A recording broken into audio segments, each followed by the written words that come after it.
Shalom, jumpa kembali dengan saya Pendeta Thomas Lukiman dari Jujur Ministry. Visi dan misi dari Jujur Ministry adalah visinya melayani dengan kasih sesuai dengan perintah kerajaan Allah, menjadi perpanjangan tangan Tuhan bagi orang miskin. Misinya membantu mensejahterakan masyarakat yang miskin, membangkitkan empati bagi orang tua dan anak-anak muda yang memiliki gaya hidup berbagi dan memiliki hati yang berkemurahan. Baik, sebelum kita akan mendengarkan perenungan firman Tuhan, kita akan memulainya di dalam doa. Bapa, di dalam nama Tuhan Yesus, kami mengucap syukur bila hari ini kami boleh menerima segala kebaikan-Mu dan anugerah-Mu yang berlimpah-limpah di dalam setiap kehidupan kami. Melalui perenungan firman Tuhan ini, kami boleh lebih mengenal akan pribadi-Mu. Kami membuka hati dan pikiran kami siap untuk diberkati oleh kebenaran firman-Mu. Di dalam nama Tuhan Yesus, amin.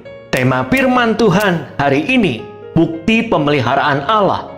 Sebagai seorang anak akan mengalami ketenangan hati di saat orang tuanya masih ada dan masih sanggup memelihara kehidupannya. Ada keyakinan bahwa jerih lelah orang tuanya akan tersalurkan untuk pemenuhan kebutuhannya. Tentu akan mengurangi beban psikologis sehingga anak dapat berfokus untuk menyiapkan masa depannya dengan menuntut ilmu dan bekerja ketika sudah tiba waktunya untuk mencari nafkah. Bagaimana dengan pemeliharaan dari Allah yang berlaku bagi orang-orang percaya?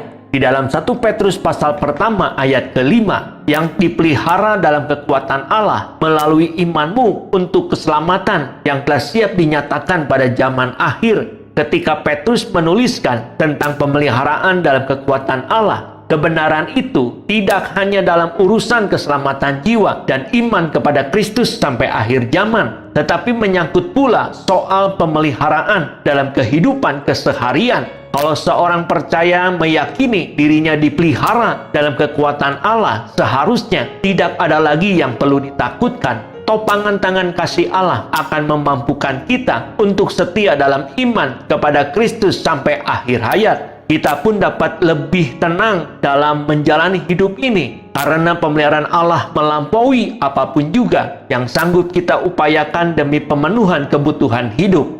Sama seperti ketenangan yang dirasakan oleh seorang anak tadi karena pemeliharaan orang tuanya. Sebagaimana orang percaya, seharusnya kita pun dapat menjalani hidup ini dengan tenang karena janji pemeliharaannya atas hidup kita. Pribadi yang tidak pernah terlelap, pemilik kekuatan tanpa batas, dan pribadi yang tidak pernah kehabisan cara untuk menolong dan memberkati umatnya. Percayakah kita akan kebenaran yang menentramkan hidup kita? Pemeliharaan Allah seharusnya membuat kita merasa aman dan tenang menjalani hidup ini. Dalam kehidupan sering terjadi hal-hal yang sulit untuk kita terima, seperti sakit penyakit, kehilangan pekerjaan, atau kematian dari anggota keluarga kita. Semua pil pahit itu tertelan dan kita sering tersedak pil pahit itu. Yakinlah Tuhan memiliki tujuan untuk sesuatu yang baik dalam kehidupan kita. Bahkan jika kita tidak dapat melihatnya, Dia secara aktif bekerja untuk membawa kebaikan yang muncul dari apapun yang terjadi dalam hidup kita. Untuk berpegang pada pengharapan di tengah masa-masa sulit, kita harus berpegang pada kebenaran ini. Di dalam Roma pasal ke-8 ayat yang ke-28, kita tahu bahwa Allah membuat segala sesuatu bekerja bersama-sama untuk kebaikan bagi setiap orang yang mengasihi Tuhan dan yang terpanggil sesuai dengan rencananya bagi mereka. Alkitab tidak mengatakan bahwa setiap peristiwa dalam kehidupan kita akan menjadi baik-baik saja. Kita tahu hal itu tidak benar. Tetapi apa yang dikatakan ayat ini, bahwa ketika kita melihat keseluruhan hidup kita, setiap bagian dari kehidupan kita selalu bekerja bersama-sama untuk mendatangkan kebaikan. Hal ini diibaratkan seperti membuat kue. Kita mungkin tidak menyukai rasa dari masing-masing bahan, tetapi ketika semua bahan itu disatukan setelah dipanggang, maka hasilnya kue itu rasanya luar biasa. Tuhan ingin memanggang kue yang rasanya luar biasa dengan kehidupan kita. Tuhan ingin menggunakan unsur-unsur yang tidak menyenangkan dan pahit. Tuhan juga tidak mengatakan bahwa segala sesuatu bekerja bersama-sama seperti yang kita inginkan atau setiap cerita yang akan berakhir dengan bahagia. Kenyataannya adalah tidak setiap keputusan bisnis akan membuat kita menghasilkan keuntungan yang besar. Tidak setiap pasangan yang menikah hidupnya bahagia selamanya.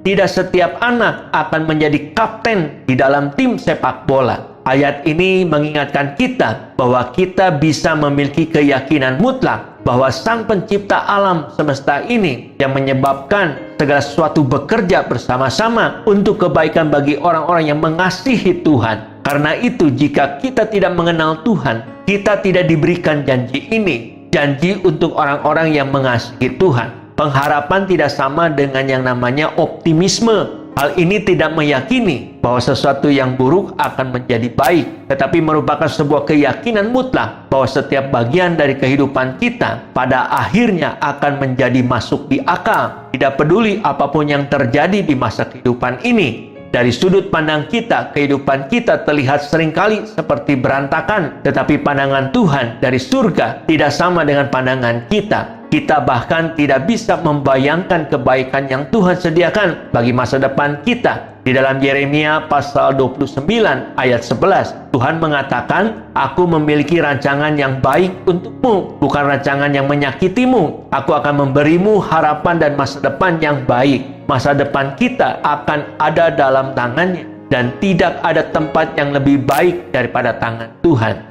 Apa yang tertulis di Alkitab tentang penyediaan dan pemeliharaan Allah, sehingga janji berkat yang tertulis di sana ditujukan agar setiap orang percaya senantiasa beriman akan pemeliharaan Allah. Tentu saja, meyakini pemeliharaan Allah tidak lantas meniadakan kewajiban kita untuk bekerja. Biasanya Allah memberkati umatnya lewat apa yang mereka kerjakan. Namun bukan berarti kita hanya mengandalkan kekuatan, kemampuan, atau hasil dari pekerjaan kita. Allah dengan caranya yang ajaib sanggup menyediakan dan memelihara kehidupan umatnya, seperti yang pernah Allah lakukan kepada bangsa Israel ketika mereka ada di padang gurun selama 40 tahun.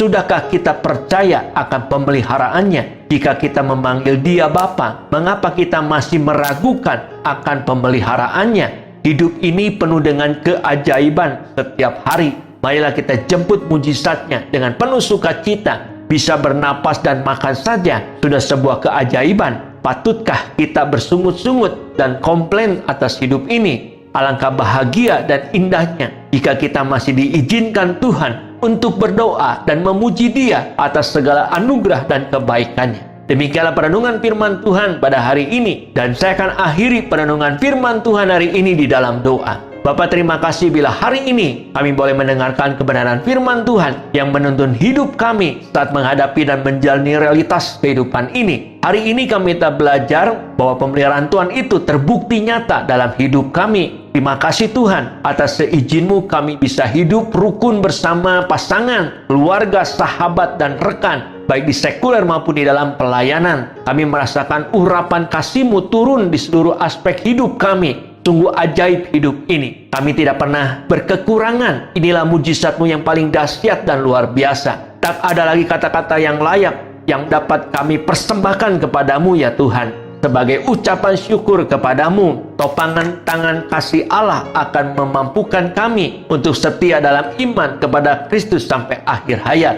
Kami pun dapat lebih tenang dalam menjalani hidup karena pemeliharaan Allah melampaui apapun dalam hidup ini. Segala pujian dan hormat kami persembahkan kepadamu. Terima kasih Tuhan atas anugerah dan mujizat-Mu setiap hari. Materaikan firman-Mu dalam setiap hati kami, agar kami menjadi pelaku-pelaku firman Tuhan yang hidup. Di dalam nama Tuhan Yesus kami berdoa dan ucap syukur.